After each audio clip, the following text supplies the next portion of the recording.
राष्ट्रपति मुर्मू का आज गुजरात दौरा। मोरबी में स्वामी दयानंद सरस्वती की 200वीं जयंती पर आयोजित समारोह में होंगे शामिल। आज 1 लाख से अधिक नियुक्ति पत्र बांटेंगे पीएम नरेंद्र मोदी। कर्मयोगी भवन की रखेंगे आधारशिला। देश भर में 47 स्थानों पर आयोजित किया जाएगा रोजगार मेला। बिहार सरकार का फ्लोर टेस्ट आज। पहले स्पीकर को हटाने का आएगा प्रस्ताव, फिर तय होगी नीतीश सरकार का भविष्य। अरविंद केजरीवाल और भगवंत मान आज सपरिवार करेंगे रामलला के दर्शन। सपा ने बनाई मंदिर से दूरी।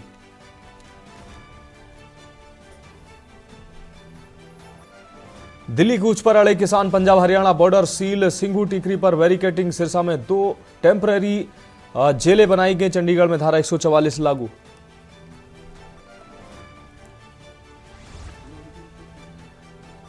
भाजपा के 14 उम्मीदवारों का राज्यसभा उम्मीदवारों का ऐलान। सुधांशु त्रिवेदी, आरपीएन सिंह और सुभाष बराला का नाम शामिल। 27 फरवरी को होगी वोटिंग। खबरों का सारथी। नमस्कार, देश की बात में आपका स्वागत है। मैं हूं मनोज मानस और अब खबरें विस्तार से। बिहार से खबर सामने आ रही है। बिहार में नीतीश सरकार का आज फ्लोर टेस्ट होना है। फ्लोर टेस्ट के लिए पटना पहुंच चुके हैं विधायक। नीतीश कुमार ने जेडीयू विधायकों के साथ बैठक की है। बीजेपी के भी विधायक बोध गया से पटना पहुंचे हैं। कांग्रेस के विधायक भी हैदराबाद से पटना पहुंचे हैं।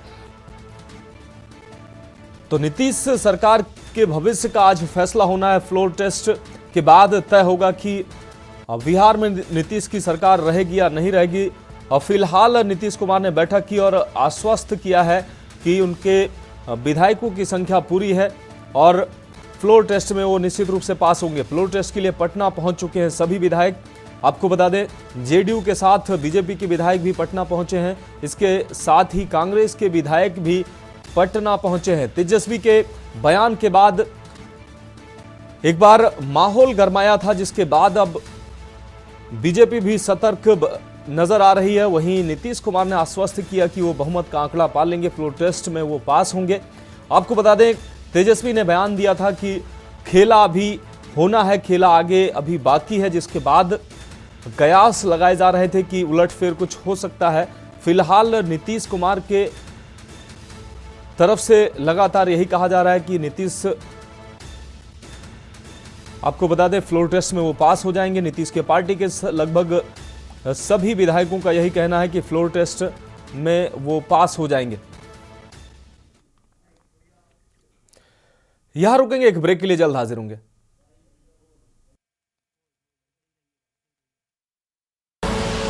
आप देख रहे हैं के न्यूज, खबरों का सारथी। ब्रेक के बाद देश की बात में एक बार फिर से आपका स्वागत है। अब रुक करते हैं अगली खबर का। किसानों का दिल्ली कूच। आपको बता दें, कल होना है। 16 को भारत बंद का भी ऐलान किया गया है। आपको बता दें, प्रशासन ने सीमाओं की किलाबंदी की है। दूसरे दौर की बैठक आज होनी है। तो 13 फरवरी को किसानों का कूच है। प्रशासन ने सीमाओं की किलाबंदी की है और सभी जरूरी कदम उठाए गए हैं। आपको बता दें, एमएसपी गारंटी के अलावा अन्य मुद्दों पर किसानों ने दिल्ली कूच का ऐलान किया है। एक बार फिर से दिल्ली में किसानों का प्रदर्शन देखने को मिल सकता है। 16 को भारत बंद का ऐलान भी किया गया है किसानों की तरफ से। तो प्रशासन ने किसानों के आंदोलन को देखते हुए तमाम जरूरी व्यवस्थाएं की हैं, सुरक्षा को देखते हुए। इसके अलावा दिल्ली में यातायात प्रभावित न हो, इसको ध्यान में रखते हुए प्रशासन ने तमाम व्यवस्थाएं की हैं। 16 को भारत बंद का भी ऐलान किया गया है। आपको बता दें, 13 फरवरी को किसानों का दिल्ली कूच है। इसको लेकर अलग अलग बॉर्डरों पर तैयारी की जा रही है। हरियाणा, पंजाब और दिल्ली पुलिस के जवान बॉर्डरों पर तैनात कर दिए गए हैं और तमाम जरूरी जो बंदोबस्त है इस प्रदर्शन और किसानों को रोकने के लिए प्रशासन ने सारी व्यवस्थाएं की हैं। प्रशासन ने सीमाओं को किलेबंदी की है, सीमाओं की। तो दूसरे दौर की जो किसानों से वार्ता है वो आज होनी है। इसके बाद ये तय होगा कि कल किसानों का दिल्ली कूच होगा या नहीं होगा। वैसे 13 फरवरी की डेट तय कर रखी है किसानों ने दिल्ली कूच के लिए। ऐसे में अब उसके संकेत साफ तौर से देखने को भी मिल रहे हैं। किसान पूरी तैयारी से दिल्ली कूच की तैयारी में लगे हुए हैं। वहीं प्रशासन ने भी सभी व्यवस्थाएं की हैं किसानों को रोकने के लिए। प्रवेश शर्मा हमारे साथ, हमारे संवाददाता दिल्ली से हमारे साथ जुड़ गए हैं। प्रवेश, अगर किसानों की बात की जाए तो कल किसानों का दिल्ली कूच है। प्रशासन की व्यवस्था की अगर बात की जाए, इस बीच आज एक अहम बैठक भी होनी है। क्या कुछ अहम अपडेट है? बिल्कुल, देखिए मैं आपको बता दूं कि लोकसभा चुनाव करीब है और उसकी वजह से लगातार हम देख रहे हैं कि कई संगठनों का प्रदर्शन उग्र होता जा रहा है। और अब बात करें किसान आंदोलन की, तो किसान कल 13 फरवरी को दिल्ली चलो करके एक आंदोलन की शुरुआत करने वाले हैं, जिसमें विशेष रूप से मैं आपको बता दूं पंजाब और जी। हरियाणा के किसान दिल्ली पहुंचने की बात सामने आ रही है। लेकिन अभी 8 फरवरी को हमने देखा था कि नोएडा और ग्रेटर नोएडा के किसानों का संगठन भी जो है प्रदर्शन करने के लिए दिल्ली की तरफ पहुंचा था, और उसमें काफी लोगों ने जो है प्रदर्शन को उग्र करने की कोशिश भी की थी। यही चिंता का विषय है। और दिल्ली में विशेष रूप से बता दूं, जो बॉर्डर की चौकसी है दिल्ली पुलिस ने बढ़ा दी है। लेकिन सबसे बड़ी बात है कि किसानों का जो संगठन दिल्ली की ओर बढ़ रहा है, उसको लेकर कहीं ना कहीं सरकार में भी खलबली मची हुई है। सरकार चिंता में है, कहीं ना कहीं ऐसा ना हो कि उसका असर लोकसभा चुनाव में पूरी तरीके से पड़ जाए। और सबसे बड़ी बात है कि सरकार ने इसी चिंता की वजह से 3 मंत्रियों को इन किसान संगठनों से बात करने के लिए कल भेजा गया था। लेकिन सबसे बड़ी बात है कि चंडीगढ़ में जब नित्यानंद राय और पीयूष गोयल और साथ में विशेष रूप से बता दूं कि अर्जुन मुंडा जो कृषि मंत्री भी कहलाते हैं, वो वहां पर पहुंचे थे। उसके बावजूद जो है किसानों का संगठन किसी भी बात को कहने के या सुनने के मोड में नहीं दिखाई दे रहा है। साफ तौर पर कहे कि तीनों मंत्रियों का जाना और आना बेकार हो गया, क्योंकि कोई भी बात जो है सार्थकता रूप से नहीं आई है। सिर्फ और सिर्फ जो है बातों को कहें तो सिर्फ बातों में बातें होकर खाली हाथ लौटना पड़ रहा है। और सबसे बड़ी बात है कि कल अगर दिल्ली में इनका कुछ होगा तो कहीं ना कहीं फिर से यातायात प्रभावित होता हुआ जरूर दिखाई देगा। और प्रवेश, अगर बात की जाए किसानों के संगठन की, तो किसानों का एक बड़ा समूह दिल्ली कूच के लिए तैयार है और आसपास के इलाकों में धारा 144 भी प्रशासन की तरफ से लगा दिया गया है। अगर प्रशासनिक व्यवस्था की बात की जाए, जिस तरीके से पहले तमाम ऐसी अव्यवस्थाएं देखने को मिली थी किसानों के आंदोलन के दौरान, इस बार अगर बात की जाए तो प्रशासन ने व्यवस्थाओं की अगर बात की जाए तो प्रशासन ने कैसी व्यवस्था की है ताकि ये जो किसानों को रोका भी जा सके और किसी तरीके की कोई ऐसी घटना भी सामने ना आए?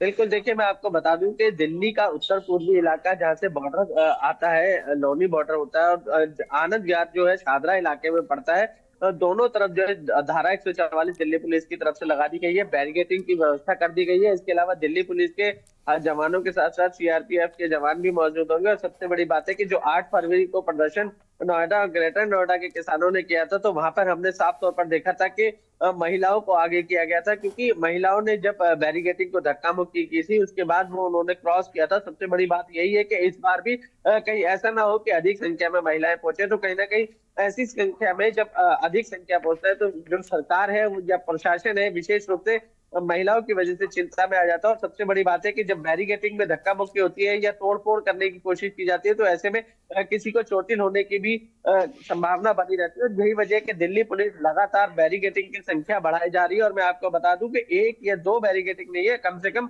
5 से 7 लाइनों में बैरिकेडिंग को खड़ा किया गया है, ताकि इस बार किसान किसी भी रूप में दिल्ली का बॉर्डर क्रॉस करने में संभवतः पहुंच ना सके। जी प्रवेश, कम शब्दों में एक और सवाल हमारा कि जिस तरीके से आज बैठक होनी है, दूसरे दौर की बैठक, इसमें क्या नतीजा निकल कर आ सकता है? इसके बाद किसानों का मन बदल सकता है क्या?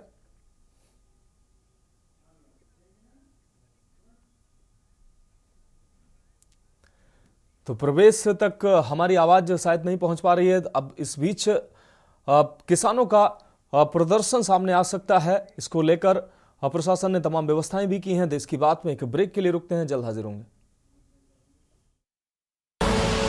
आप देख रहे हैं के न्यूज, खबरों का सारथी। ब्रेक के बाद देश की बात में आपका स्वागत है। हम बात कर रहे थे किसानों का दिल्ली कूच। तो बड़ी संख्या में किसान दिल्ली कूच के लिए तैयार हैं। ये सीधी तस्वीरें आपको हम दिखा रहे हैं। तो सीधी तस्वीरें आपको हम ये दिखा रहे हैं।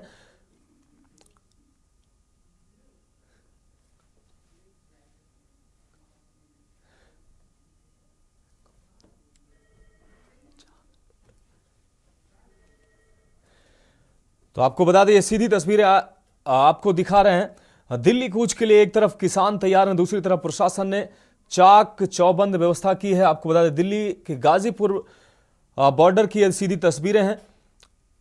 प्रशासन ने चाक चौबंद व्यवस्था की है। एक तरफ जहां किसान दिल्ली कूच के लिए तैयार हैं, वहीं दूसरी तरफ प्रशासन ने चाक चौबंद व्यवस्थाएं की हैं। किसानों का दिल्ली कूच होना है और किसानों को रोकने के लिए पुलिस और सुरक्षा एजेंसियों ने तमाम व्यवस्थाएं की हैं। आपको बता दें, तस्वीरें साफ तौर से आप देख पा रहे हैं। बैरिकेटिंग के अलावा मजबूत बैरिकेटिंग की गई है, सीमेंटेड वॉल भी बनाए गए हैं ताकि किसानों के मार्च और ट्रैक्टर मार्च को रोका जा सके।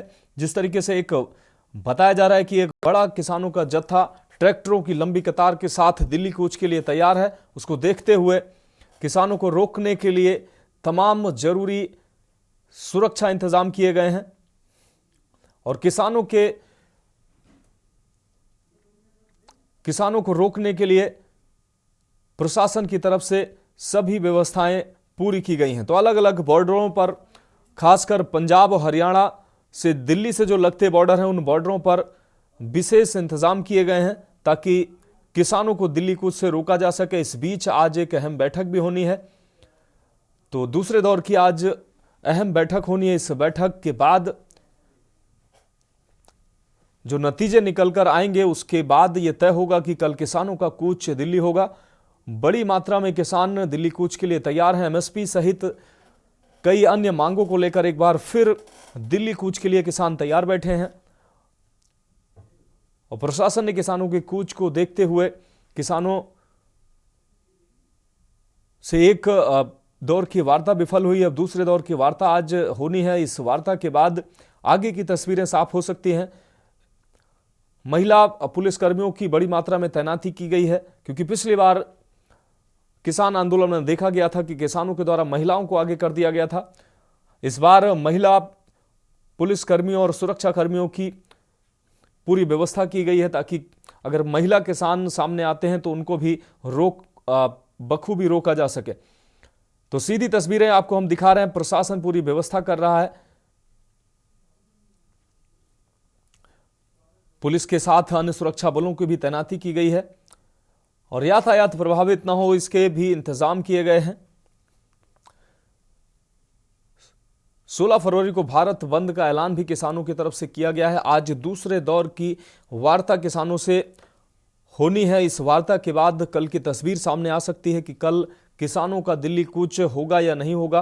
पहले दौर की वार्ता विफल हुई थी। आपको बता दें, एमएसपी गारंटी के अलावा अन्य कई मांगों को लेकर एक बार फिर किसान आंदोलन के लिए तैयार बैठे हैं। दिल्ली कूच के लिए किसान तैयार बैठे हैं, खासकर हरियाणा और पंजाब के किसान दिल्ली कूच के लिए तैयार बैठे हैं।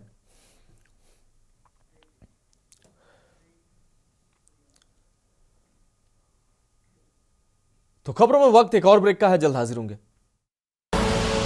आप देख रहे हैं के न्यूज, खबरों का सारथी।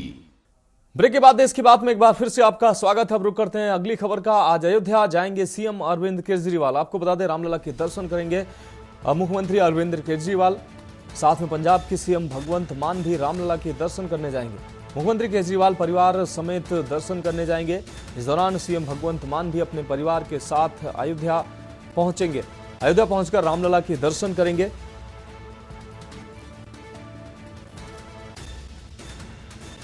तो यह अहम खबर आपको दिखा रहे, रामलला के दर्शन करने जाएंगे सीएम अरविंद केजरीवाल और पंजाब के सीएम भगवंत मान। तो दोनों मुख्यमंत्री अपने परिवार के साथ आज अयोध्या पहुंचेंगे और रामलला के दर्शन करेंगे। आपको बता दें, कल योगी कैबिनेट ने मिलकर अयोध्या में भगवान श्री रामलला के दर्शन किए थे और आज दिल्ली के सीएम अरविंद केजरीवाल और पंजाब के मुख्यमंत्री भगवंत मान परिवार के साथ अयोध्या पहुंचेंगे और रामलला के दर्शन करेंगे। इसी खबर पर ज्यादा जानकारी के लिए हमारे साथ हमारे संवाददाता प्रवेश शर्मा हमारे साथ जुड़ गए हैं। प्रवेश, अगर बात की जाए रामलला के दर्शन की, तो देश और दुनिया की तमाम लोग रामलला के दर्शन के लिए पहुंच रहे हैं। तमाम कंट्रोवर्सी के बीच अब अरविंद केजरीवाल और भगवंत मान भी आज अयोध्या पहुंचेंगे और रामलला के दर्शन करेंगे। सपरिवार अयोध्या पहुंचने की बात सामने आई है। बिल्कुल, आपने बिल्कुल सही कहा। देखिए, आज जो है अरविंद केजरीवाल जो दिल्ली के मुख्यमंत्री और पंजाब के मुख्यमंत्री भगवंत मान दोनों अपने परिवार के साथ जो है लगभग 12 बजे अयोध्या पहुंच जाएंगे और उसके बाद सीधा रामलला के दर्शन करेंगे। और सबसे बड़ी बात यह कि जब अयोध्या में राम मंदिर की प्राण प्रतिष्ठा का कार्यक्रम किया जाना था, तो उसमें मुख्यमंत्री अरविंद केजरीवाल को विशेष रूप से निमंत्रण दिया गया था, लेकिन उन्होंने साफ तौर पर कहा था कि ये निमंत्रण केवल मुझे दिया गया है, या ये कहे मुझे अकेले को बुलाया गया है और मैं चाहता हूँ कि पूरे परिवार के साथ दर्शन करूं। यही वजह है कि कल यूपी की कैबिनेट के दर्शन करने के बाद तुरंत जो है अरविंद केजरीवाल अपने माता पिता और बच्चों के साथ, पत्नी के साथ, और उसी प्रकार से बात करें भगवंत मान अपने माता पिता और पत्नी के साथ जो है अयोध्या पहुंच रहे हैं और रामलला के दर्शन करेंगे। जी प्रवेश, अगर बात की जाए रामलला के दर्शन करना, ये कोई राजनीतिक मुद्दा नहीं है। सभी राम भक्तों को रामलला के दर्शन करने जाना चाहिए और बहुत सारे लोग पहुंच भी रहे हैं। अलग अलग राजनीतिक पार्टियों के लोग भी पहुंच रहे हैं। अगर कुछ दलों की अगर बात की जाए तो इसमें जबरदस्ती राजनीतिक चहलकदमी शुरू कर दी जाती है जब रामलला की बात आती है, और चाहकर, जैसा कि ये लोग आरोप लगाते हैं कि बीजेपी के पिच पर नहीं खेलना है, लेकिन अंत में जाकर ये लोग बीजेपी के पिच पर ही बैटिंग करने लगते हैं। देखिए, बिल्कुल मैं आपको बता दूं, सबसे बड़ी बात है कि जो अयोध्या में राम मंदिर का निर्माण होना था, या बात करें उसका कार्यक्रम का जो भी रूपरेखा थी, वो लगातार बीजेपी अपने मैनिफेस्टो में रखती जा रही थी और लगातार इसी मुद्दे पर चुनाव लड़ रही थी। और वो दिन आखिरकार आ गया कि रामलला का भव्य मंदिर बन गया। और यही वजह है कि जो विपक्ष है, विपक्षी पार्टी है, उनको ये बात हजम नहीं होती है और लगातार जो है भगवान राम के मंदिर को लेकर या भगवान राम के दर्शन करने को लेकर राजनीति करते रहते हैं। सबसे बड़ी बात है कि ये राजनीति का मुद्दा नहीं है, क्योंकि ये धर्म से जुड़ा मुद्दा है। भगवान राम सबके जो है प्रिय है और सबसे बड़ी बात है कि आस्था का केंद्र बन रहा है।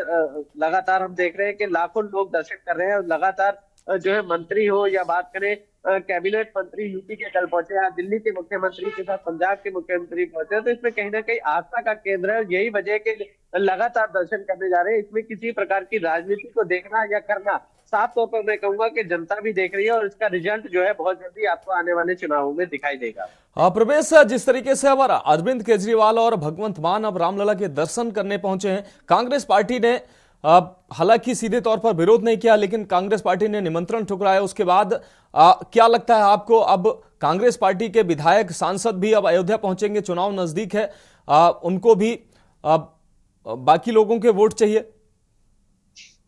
देखिए, बिल्कुल मैं आपको बता दूं कि मुद्दा राजनीति का नहीं है, लेकिन लगातार राजनीति हो रही है। हमने देखा कि कांग्रेस के आचार्य प्रद्युम्न कृष्णम, जिन्होंने लगातार कांग्रेस को जो है निमंत्रण ठुकराने पर बार बार जो है बड़बोले बोले थे और इसी वजह से उनको जो है बाहर का रास्ता भी दिखा दिया गया। अब ये कहना बड़ा मुश्किल है कि कांग्रेस का कोई नेता या कांग्रेस की तरफ से कोई अयोध्या के रामलला के दर्शन करने पहुंचेगा, ये तो पार्टी तय करेगी। लेकिन सबसे बड़ी बात यह है कि अगर वो ऐसा करते हैं तो इसमें कोई बुराई भी नहीं है, क्योंकि मैंने पहले भी कहा कि भगवान राम सबके आस्था का केंद्र है और लगातार अयोध्या में जब से राम मंदिर बना है लाखों लोग दर्शन कर रहे हैं। उसमें आम जनता के साथ नेता भी पहुंच रहे हैं। इसमें कोई मैं बार बार कह रहा हूँ कि आस्था का केंद्र है, लोग अपनी आस्था के कारण वहां पर पहुंच रहे हैं। अब इसमें कांग्रेस के कोई मंत्री अगर पहुंच भी जाते हैं तो इसमें कोई गुरेज या परहेज भी नहीं होना चाहिए, क्योंकि साफ तौर पर मैं कह रहा हूँ कि भगवान राम आस्था के केंद्र है। लगातार लोगों में आस्था जागी है और भगवान राम के दर्शन कर लोग अपने आप को कृतज्ञ समझ रहे हैं और यही वजह है कि वहां पर पहुंचे। अब इसमें हर पार्टी को किसी प्रकार की राजनीति अगर वो कर रहे हैं तो मैंने पहले ही कहा है कि आने वाले समय में जब चुनाव होंगे उसका रिजल्ट उनको साफ तौर पर दिखाई दे जाएगा। हाँ प्रवेश, देश और दुनिया के लिए राम जरूर आस्था है, लेकिन तमाम राजनीतिक पार्टियां इसमें राजनीति ढूंढ रही हैं। प्रवेश, आपका बहुत शुक्रिया इस अहम अपडेट के लिए। तो आपको बता दें, दिल्ली के सीएम अरविंद केजरीवाल और भगवंत मान, पंजाब के सीएम भगवंत मान परिवार के साथ आज अयोध्या जाएंगे और भगवान रामलला के दर्शन करेंगे। अब रुक करते हैं अगली खबर का। दिल्ली से अगली अहम खबर है, बीजेपी ने राज्यसभा उम्मीदवारों के नामों की घोषणा कर दी है। यूपी से भी कई नामों की घोषणा की गई है। यहां एक ब्रेक के लिए रुकते हैं और ब्रेक के बाद खबरों का सिलसिला आगे बढ़ाएंगे। आप देख रहे हैं के न्यूज, खबरों का सारथी। ब्रेक के बाद देश की बात में एक बार फिर से आपका स्वागत है। बढ़ेंगे अगली खबर की ओर। बीजेपी ने राज्यसभा उम्मीदवारों के नामों की अब घोषणा कर दी है। यूपी से बीजेपी ने आरपीएन सिंह को प्रत्याशी बनाया है। सुधांशु त्रिवेदी चौधरी तेजवीर सिंह साधना सिंह प्रत्याशी बनाए गए हैं। इसके अलावा अमरपाल मौर्य, संगीता बलवंत और नवीन जैन उम्मीदवार बनाए गए हैं। उत्तराखंड से महेंद्र भट्ट बीजेपी के राज्यसभा उम्मीदवार हैं। यूपी से बीजेपी ने 7 उम्मीदवारों का ऐलान किया है। तो यूपी से सुधांशु त्रिवेदी, चौधरी तेजवीर सिंह, साधना सिंह प्रत्याशी बनाए गए हैं। इसके अलावा अमरपाल मौर्य, संगीता बलवंत और नवीन जैन भी उम्मीदवार बनाए गए हैं। तो 7 उम्मीदवारों की लिस्ट भाजपा ने जारी की है। राज्यसभा उम्मीदवारों की अगर बात की जाए तो 7 में से 4 चेहरे ओबीसी हैं। अब रुक करेंगे अगली खबर का। सीएम योगी आदित्यनाथ का आज मुजफ्फरनगर दौरा है। मुजफ्फरनगर में लाभार्थियों से संवाद करेंगे सीएम योगी। ग्राम परिक्रमा यात्रा का शुभारंभ करेंगे मुख्यमंत्री योगी। दोपहर 12:30 बजे खेल मैदान मुजफ्फरनगर में यह कार्यक्रम आयोजित होना है, जिसमें मुख्यमंत्री योगी आदित्यनाथ शिरकत करेंगे। ग्राम परिक्रमा यात्रा का शुभारंभ मुख्यमंत्री के द्वारा किया जाएगा। तो मुजफ्फरनगर से अहम खबर आपको दिखाने, दोपहर 12:30 बजे खेल मैदान मुजफ्फरनगर में कार्यक्रम का आयोजन किया जाएगा। मुख्यमंत्री योगी आदित्यनाथ आज मुजफ्फरनगर के दौरे पर रहेंगे। मुजफ्फरनगर में लाभार्थियों से संवाद भी करेंगे सीएम योगी। इस दौरान ग्राम परिक्रमा यात्रा का मुख्यमंत्री के द्वारा शुभारंभ किया जाएगा। दोपहर 12:30 बजे खेल मैदान मुजफ्फरनगर में यह कार्यक्रम आयोजित किया जाना है, जिसमें मुख्यमंत्री शिरकत करेंगे। तो सीएम योगी के द्वारा मुजफ्फरनगर में इन कार्यक्रमों में प्रतिभाग किया जाएगा। आपको बता दें, मुजफ्फरनगर में लाभार्थियों से संवाद करेंगे मुख्यमंत्री। ग्राम परिक्रमा यात्रा का शुभारंभ मुख्यमंत्री के द्वारा किया जाएगा। मुख्यमंत्री आज मुजफ्फरनगर के अहम दौरे पर हैं। दोपहर 12:30 बजे खेल मैदान मुजफ्फरनगर में कार्यक्रम आयोजित किया जाना है, जिसमें मुख्यमंत्री शिरकत करेंगे। अब बढ़ेंगे अगली खबर की ओर। लखनऊ से अगली खबर, सपा कांग्रेस के बीच जल्द ही सीटों का बंटवारा संभव हो सकता है। राहुल गांधी के दखल के बाद बातचीत का सिलसिला तेज हुआ है। दोनों पार्टियों के शीर्ष नेतृत्व के बीच बातचीत चल रही है। कांग्रेस ने मांगी है 20 सीटें, 14 के नाम फाइनल हो चुके हैं। सीटों के बंटवारे पर दोनों पार्टी गंभीरता से मंथन कर रही हैं। राहुल की यात्रा के यूपी में प्रवेश से पहले घोषणा हो सकती है। दोनों दलों की ओर से आधिकारिक घोषणा कर दी जाएगी। आपको बता दें, अखिलेश 11 सीटें कांग्रेस को देने की घोषणा कर चुके हैं, जबकि कांग्रेस की तरफ से 20 सीटें मांगी गई हैं। राहुल की यात्रा यूपी में प्रवेश करे उससे पहले इस पर अहम फैसला सामने आ सकता है। आपको बता दें, दोनों दलों की ओर से आधिकारिक घोषणा भी कर दी गई है। अखिलेश 11 सीटें कांग्रेस को देने की घोषणा भी कर चुके हैं।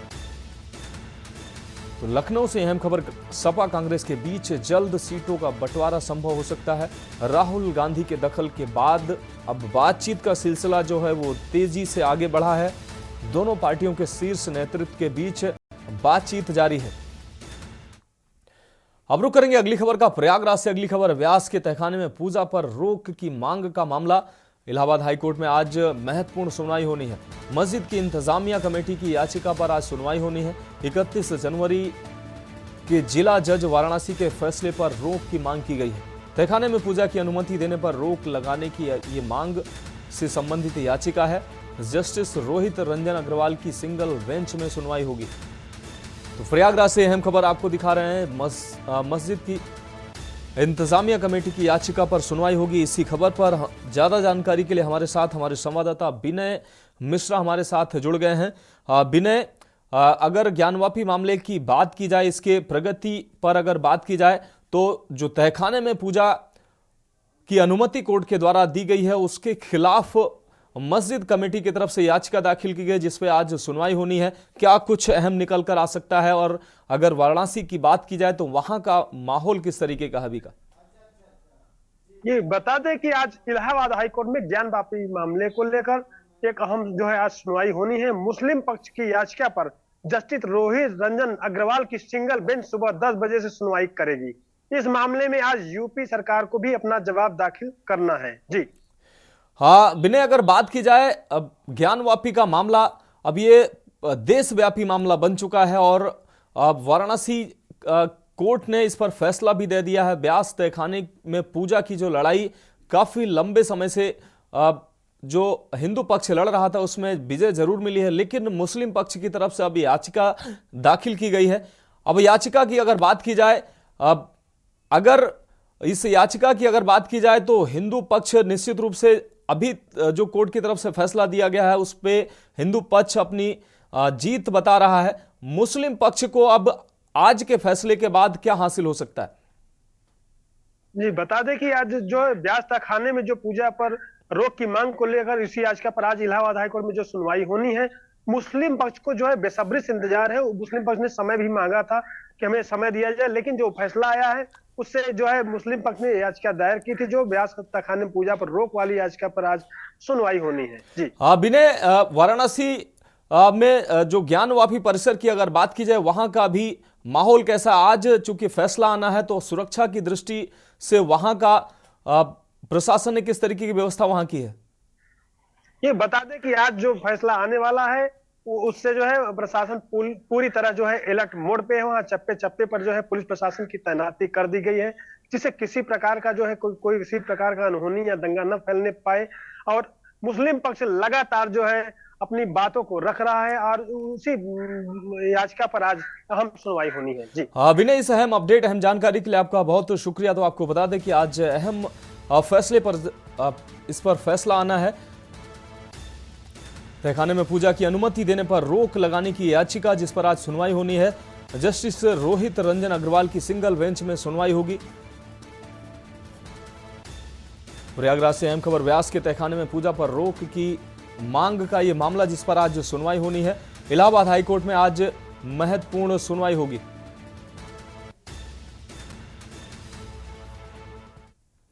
अब रुक करेंगे अगली खबर का। लखनऊ से अगली खबर है। दो कारों में आमने सामने जबरदस्त भिड़ंत हुई है। लखनऊ से यह खबर आपको दिखा रहे हैं। सड़क हादसे में कई लोग इस दौरान घायल हुए हैं। सभी घायलों को पीजीआई में भेजा गया है। लखनऊ के पीजीआई थाना क्षेत्र की यह घटना है। सभी घायलों को पीजीआई अस्पताल भेजा गया है। तो लखनऊ के पीजीआई थाना क्षेत्र की यह पूरी घटना है। दो कारों में आमने सामने भिड़ंत हुई है। इस दौरान कई लोगों के घायल होने की खबर सामने आई है। तो लखनऊ से यह अहम खबर आपको दिखा रहे हैं। सड़क हादसे में कई लोग घायल हुए हैं। घायलों को लखनऊ के पीजीआई, संजय गांधी पीजीआई अस्पताल में भर्ती कराया गया है।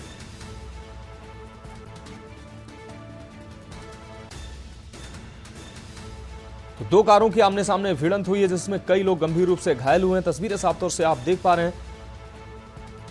गंभीर रूप से घायलों को संजय गांधी पीजीआई में भर्ती कराया गया। सड़क हादसे में कई लोगों के घायल होने की खबर सामने आई है। दो कारों की आमने सामने तेज रफ्तार, ये दोनों कारों की आमने सामने भिड़ंत हुई है जिसमें दोनों कारों में सवार लोग गंभीर रूप से घायल हुए हैं। कई लोग इस हादसे में घायल हुए हैं। घायलों को लखनऊ के संजय गांधी पीजीआई में भर्ती कराया गया है।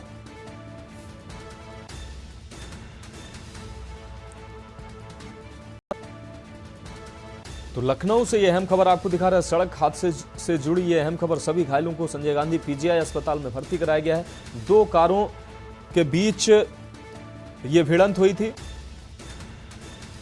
और शिवा शर्मा हमारे संवाददाता हमारे साथ ज्यादा जानकारी के लिए इस खबर पर जुड़ चुके हैं। शिवा, अगर बात की जाए, दो तेज रफ्तारों में आमने सामने भिड़ंत हुई है जिसमें कई लोगों के घायल होने की खबर सामने आई है। कितने लोग इसमें घायल हुए हैं और घायलों की अगर स्थिति की बात की जाए तो उनकी स्थिति कैसी है? शिवा,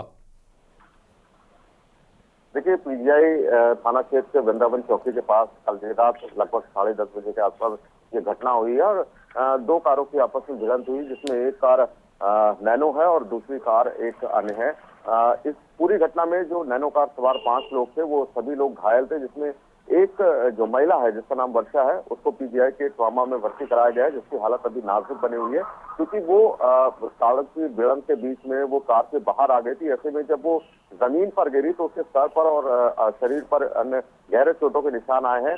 फिलहाल पुलिस इस मामले पर कह रही है कि जिस दूसरी कार से टक्कर हुई है वो लोग बिहार से लौट रहे थे और वो जो तीनों लोग मामूली रूप से घायल हुए उन्हें कल ही रात डिस्चार्ज कर दिया गया था। लेकिन जो 5 लोग नैनो कार में सवार थे उसमें से महिला की हालत फिलहाल गंभीर बनी हुई है और जो 4 अन्य लोग हैं जिसमें से एक पुरुष और 3 जो महिलाएं हैं वो अभी भी अस्पताल में भर्ती है।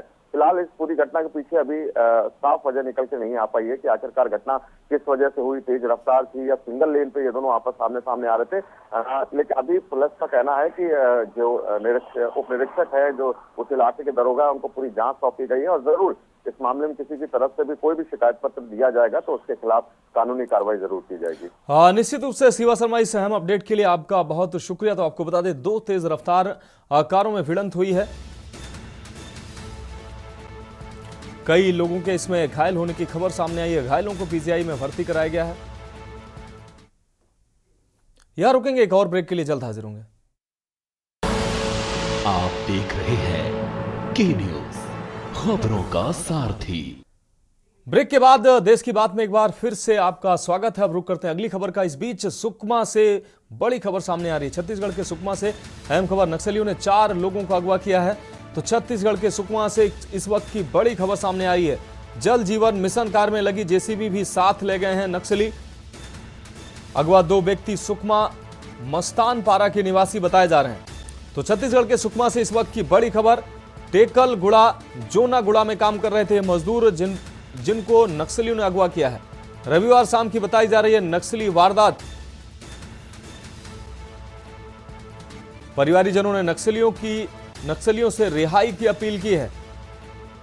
तो नक्सल संगठन से मजदूरों को जल्द छोड़ने की अपील की गई है। इस वक्त की ये बड़ी खबर सुकमा से आपको दिखा रहे हैं। नक्सली वारदात की आधिकारिक पुष्टि फिलहाल अभी नहीं हुई है।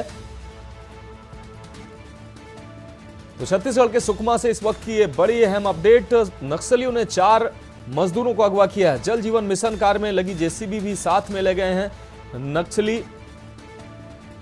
अगवा 2 व्यक्ति सुकमा मस्तान पारा के निवासी बताए जा रहे हैं। टेकलगुड़ा जोनागुड़ा में काम कर रहे थे मजदूर। इस दौरान नक्सलियों ने इनको अगवा किया है। रविवार देर शाम की बताई जा रही है नक्सली वारदात। परिवारीजनों ने नक्सलियों से रिहाई की अपील की है। नक्सल संगठन से मजदूरों को जल्द छोड़ने की परिवारीजनों ने अपील की है। और इस खबर पर ज्यादा जानकारी के लिए सुकमा से हमारे संवाददाता बालक राम हमारे साथ जुड़ गए हैं। बालक राम, 4 मजदूरों को नक्सलियों ने अगवा किया है, क्या है पूरा मामला, कब यह घटना सामने आई है? जी, ये जो मामला है जगरगुंडा इलाके से जो 4 मजदूरों को अगवा करने की जो शाम की जो खबर है, ये जो निकल कर आ रही जगरगुंड एरिया से, जैसे जिला मुख्यालय से लगभग मैं बता दूं लगभग 100 किलोमीटर की दूरी पर जगरगुंडा स्थित है जी। और यहाँ पर जो जल जीवन मिशन के कार्य में जो लगी हुई थी जेसीबी मशीन को भी साथ ले जाने की खबर निकल कर आ रही है। और ये जो मामला बता दूं आपको, टेकलगुड़ा जोनागुड़ा में जो काम में लगी हुई थी जल मिशन में, और यहाँ पर मजदूर भी लगे हुए थे। और यहाँ के जो ठेकेदार जो रहे हैं, जो सुकमा के बताई जा रही है, जो सुकमा के जो परिजन भी इस मामले को लेकर के अगवा जो किए हैं नक्सलियों ने, इसको रिहा करने की भी अपील किया जा रहा है।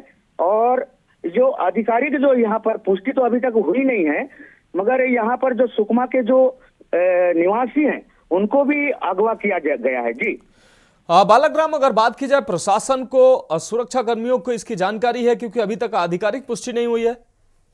जी, अभी तक शाम तक की जो खबर निकल कर आई थी, जो सुरक्षा कर्मियों तक की खबर तो लगी नहीं थी, मगर अभी जो खबर अभी तक की खबर अभी निकल कर सामने नहीं आई है। अभी तक क्या जवानों को खबर लगी है या नहीं लगी है, इस पर अभी तक कोई आधिकारिक पुष्टि नहीं हुई है। बालक राम, क्या परिजनों ने पुलिस में इसकी शिकायत की है, सुरक्षा बलों से इसकी शिकायत की है अभी तक? जी, परिजनों ने सुरक्षा बलों के साथ मतलब बीच में शिकायत तो हुई है, मगर नक्सलियों से भी अपील की जा रही है कि हमारे जो मजदूर है इनको बाइज्जत रिहा किया जाए, निर्दोष हैं और कहीं ना कहीं अपने जीवन यापन के लिए काम पर लगे हुए थे। और जो जल मिशन योजना है जो इस बार गरीब ग्रामीण तक पहुंचा सके, जो सरकार की योजना है, योजनाओं को घर घर तक पहुंचाया जा सके, इस योजना को लेकर के काम जारी रही है सर। बालक राम, क्या जो जिन लोगों को अगवा किया गया है उनके परिवारजनों से बात हुई है क्या, उनका क्या कहना है? और जिन लोगों को अगवा किया गया उनको किसी तरह का नुकसान अभी तक तो नहीं पहुंचाया गया नक्सलियों की तरफ से? जी, अभी तक नुकसान तो पहुंचाने की खबर बाहर निकल कर नहीं आ रही है। और परिवारजनों से अभी तक हमने चर्चा नहीं की है, हो सके अगर अभी हम चर्चा कर सकते हैं सर। हाँ, निश्चित रूप से बालक राम, इस खबर पर जानकारी के लिए आपका बहुत शुक्रिया। हम आगे भी आपसे अपडेट लेंगे, इस पर नजर बनाए रखिए। तो सुकमा से ये बड़ी खबर सामने आई है। 4 मजदूरों को नक्सलियों के द्वारा अगवा किया गया है। परिवारजनों ने नक्सलियों से रिहाई की अपील भी की है। हालांकि प्रशासन ने अभी इस घटना की पुष्टि नहीं की है। नक्सल संगठन से मजदूरों को जल्द छोड़ने की परिवारजनों ने फिलहाल अपील की है और नक्सली वारदात की अभी आधिकारिक पुष्टि फिलहाल नहीं हुई है। तो सुकमा से इस वक्त की ये बड़ी खबर आपको दिखा रहे हैं। छत्तीसगढ़ के सुकमा से नक्सलियों ने 4 लोगों को अगवा किया है। 4 मजदूर जो काम कर रहे थे उनको अगवा किया गया है।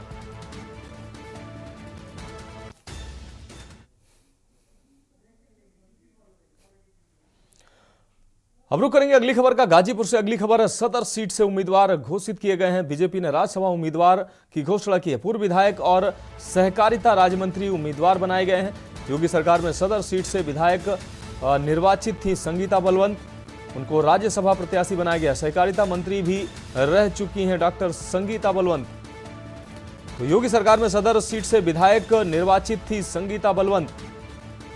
उत्तर प्रदेश से 7 उम्मीदवार बीजेपी ने घोषित किए हैं। इन 7 उम्मीदवारों में 4 चेहरे ओबीसी के हैं और जिसमें 2 महिलाएं शामिल हैं।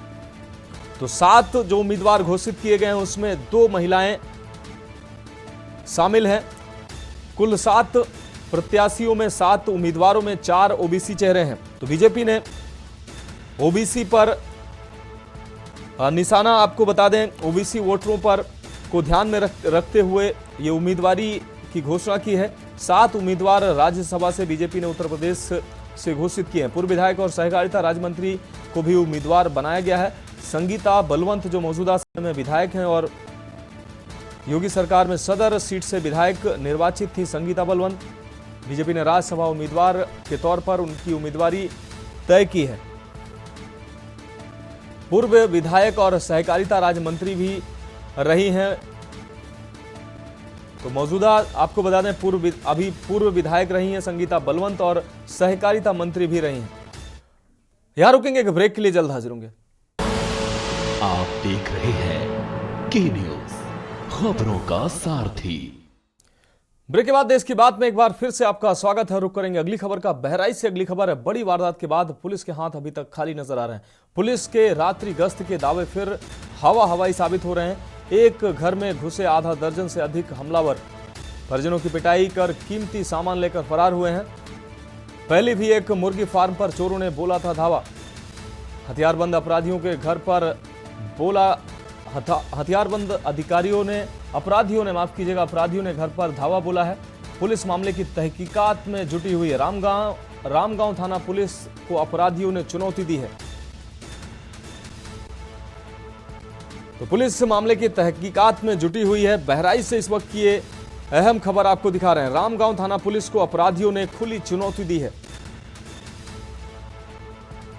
बड़ी वारदात के बाद पुलिस के हाथ अभी तक खाली नजर आ रहे हैं। बहराइच से इस वक्त की ये बड़ी खबर आपको दिखा रहे हैं। पुलिस के रात्रि गश्त के दावे फिर हवाई साबित हो रहे हैं। ये घर में घुसे आधा दर्जन से अधिक हमलावर परिजनों की पिटाई कर कीमती सामान लेकर हमलावर फरार हुए हैं। पहले भी एक मुर्गी फार्म पर चोरों ने धावा बोला था। हथियारबंद अपराधियों ने घर पर धावा बोला। अब रुक करेंगे अगली खबर का। बरेली से अगली खबर है। कैंटर चोरी की रिपोर्ट 1 माह बाद दर्ज हुई है। पुलिस ने चोरों के खिलाफ 1 माह बाद रिपोर्ट दर्ज की है। बिसौली अड्डे के मजार के पास चोरी हुआ था कैंटर। आंवला थाना क्षेत्र का बताया जा रहा है ये पूरा मामला। बिसौली अड्डे के मजार के पास चोरी की यह घटना सामने आई थी। आंवला थाना क्षेत्र का ये पूरा मामला बताया जा रहा है। तो बरेली से अहम खबर। कैंटर चोरी की रिपोर्ट 1 माह बाद दर्ज हुई है। पुलिस ने चोरों के खिलाफ 1 माह बाद रिपोर्ट दर्ज की है। बिसौली अड्डे के मजार के पास से चोरी हुआ था कैंटर। आंवला थाना क्षेत्र का बताया जा रहा है ये पूरा मामला। तो बरेली से इस वक्त की अहम खबर आपको दिखा रहे हैं। कैंटर चोरी की रिपोर्ट 1 माह बाद दर्ज हुई है। पुलिस ने चोरों के खिलाफ 1 माह बाद रिपोर्ट दर्ज की है।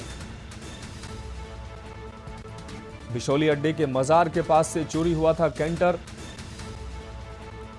आंवला थाना क्षेत्र का बताया जा रहा है ये पूरा मामला। तो इस वक्त ये अहम खबर बरेली से आपको दिखा रहे हैं। कैंटर चोरी की रिपोर्ट 1 माह बाद दर्ज हुई है। पुलिस ने चोरों के खिलाफ 1 माह बाद दर्ज की है रिपोर्ट। बिशोली अड्डे के मजार के पास से चोरी हुआ था ये कैंटर। अब 1 माह बाद मामला दर्ज किया गया है। आंवला थाना क्षेत्र का बताया जा रहा है ये पूरा मामला।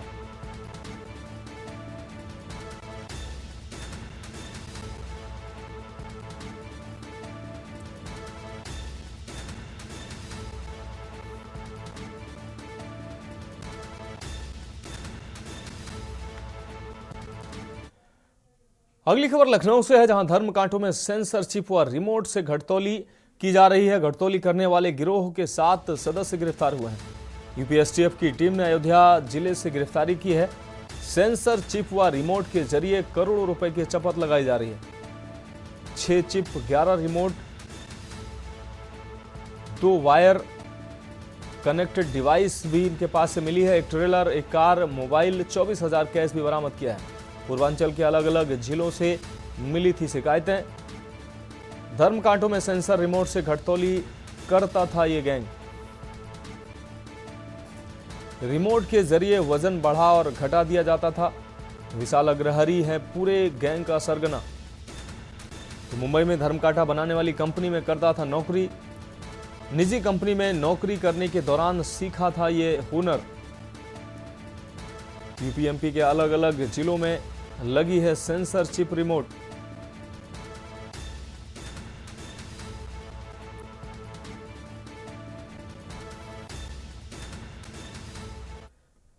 अब बढ़ेंगे अगली खबर की ओर। बरेली से अगली खबर है। बीजेपी के विधानसभा प्रभारियों की जिम्मेदारी तय कर दी गई है। लोकसभा चुनाव के लिए प्रभारियों की जिम्मेदारी तय की गई है। तैयारियों को अंतिम रूप देते हुए जिम्मेदारी तय की गई है। बरेली की 9 विधानसभाओं के प्रभारियों का ऐलान कर दिया गया है। शहर विधानसभा में गुरभाग सिंह स्वतंत्र प्रकाश को जिम्मेदारी मिली है। बहेड़ी, मीरगंज, आंवला, भोजीपुरा, फरीदपुर प्रभारी घोषित हुए हैं। नवाबगंज और बिथरी, चैनपुर के प्रभारी भी घोषित कर दिए गए हैं। वहीं ब्रज क्षेत्र अध्यक्ष दुर्विजय सिंह साक्य ने जारी की है सूची।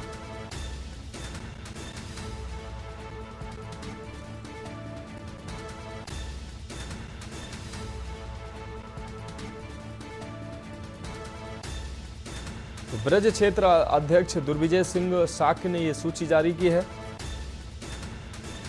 तो बरेली से अहम खबर। बीजेपी के विधानसभा प्रभारियों की जिम्मेदारी तय कर दी गई है। लोकसभा चुनाव के लिए प्रभारियों की जिम्मेदारी तय की गई है।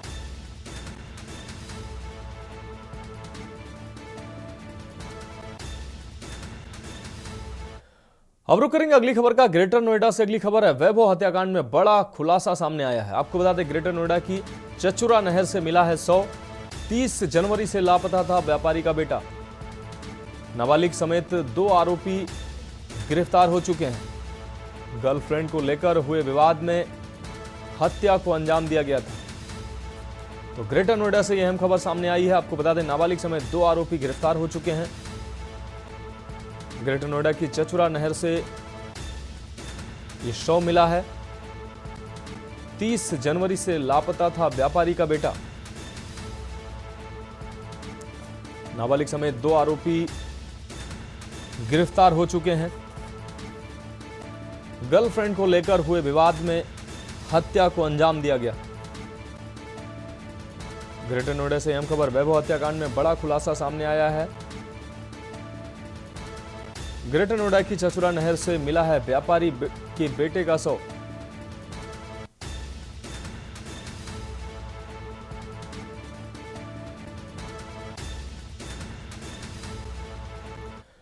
अब रुक करेंगे अगली खबर का। पीलीभीत से अगली खबर है। गन्ना किसानों ने बजाज चीनी मिल बंद कराई है। चालान देकर नगद में गन्ना खरीद रही है चीनी मिल। बाहर से गन्ना खरीदने पर किसानों ने विरोध किया है।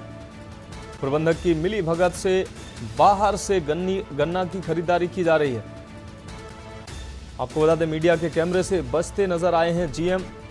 मीडिया के सवालों और कैमरे से गन्ना मिल के जीएम बचते नजर आए। किसानों ने भी नगद भुगतान की मांग उठाई है। चीनी मिल 15 दिनों में नहीं कर पाई है भुगतान। बजाज हिंदुस्तान शुगर मिल बरखेड़ा का यह पूरा मामला है। चीनी मिल 15 दिनों में भुगतान नहीं कर पाई है।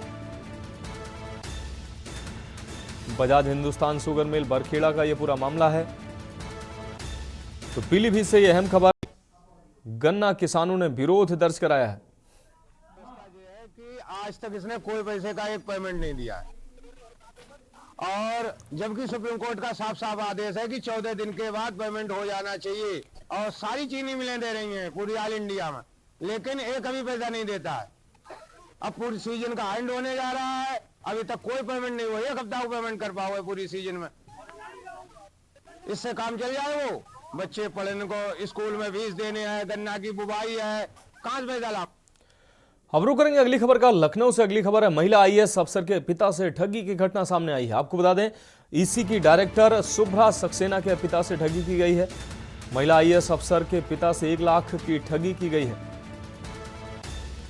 लिंक पर क्लिक करते ही खाते से निकाले गए हैं 1 लाख रुपए। डाक विभाग की साइट चेक करने के दौरान यह ठगी हुई है। फोन करने वाले युवक ने अपना नाम आकाश बताया। पार्सल की जानकारी के लिए 5 रुपए ट्रांसफर कराए। मैसेज पर भेजे गए लिंक पर क्लिक करने पर 5 रुपए, दूसरे दिन खाते से 1 लाख रुपए कटे।